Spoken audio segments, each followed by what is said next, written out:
Tonight, an 8 on Your Side investigation. Sinkhole shocker. It was a dangerous secret under a Spring Hill home. It was a sinkhole. New homeowners discovered it and called 8 on Your Side for some help. And our investigation found the sellers misled the buyers on disclosure forms. But what about the real estate professionals who closed this deal? How did they miss it? Here's investigative reporter Shannon Benkin.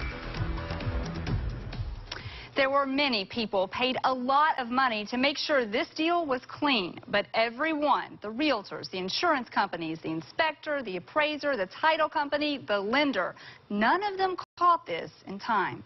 This all started with Chuck and Mary Grace Serena. They discovered a massive sinkhole on their Spring Hill property, pocketed a $155,000 insurance settlement, lied about it on their real estate disclosure form, sold the house, and got out of town.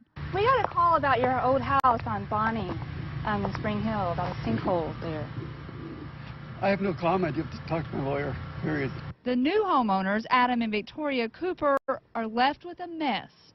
See how it's leaking all around the top? These are all new cracks.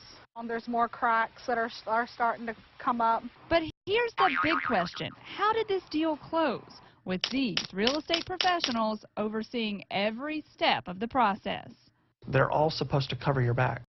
Our 8 on Your Side investigation found a simple public record search would have busted the Serenas. And it started with a lie, and then it followed up with incompetence.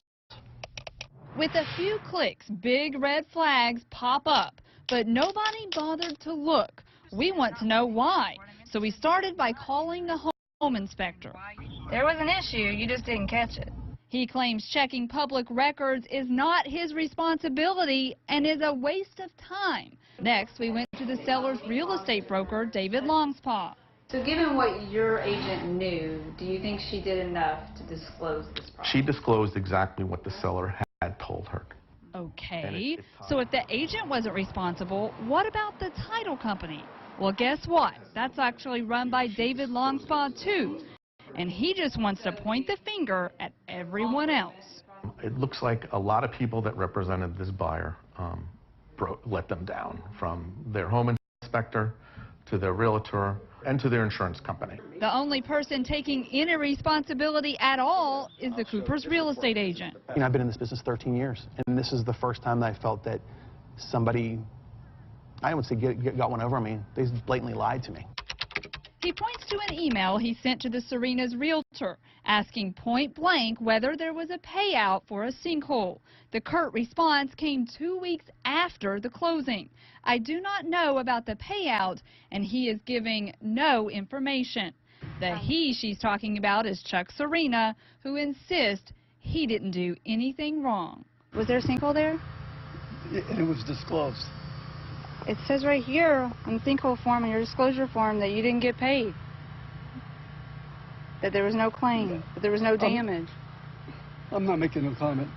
Our investigation found yet another big reason why this sale should have never happened. On closing day, the Coopers had no homeowners insurance, and nobody caught that either until weeks later after the family was settled in on top of a sinkhole. Wow, there's a lot of blame to go around here, Shannon, but what about that 30-second check? Is that something the buyers can do themselves? Actually, it is. State law requires that anytime that there's a sinkhole, that is recorded in the public record. You can look it up yourself in court records, and you should, because as we can see, you can't always depend on these real estate professionals to do that for you. Right, trust but verify. You can do it on your own. Thank you, Shannon. And to learn more about how to find sinkholes on your property, go to WFLA.com. Click Shannon's story on the homepage.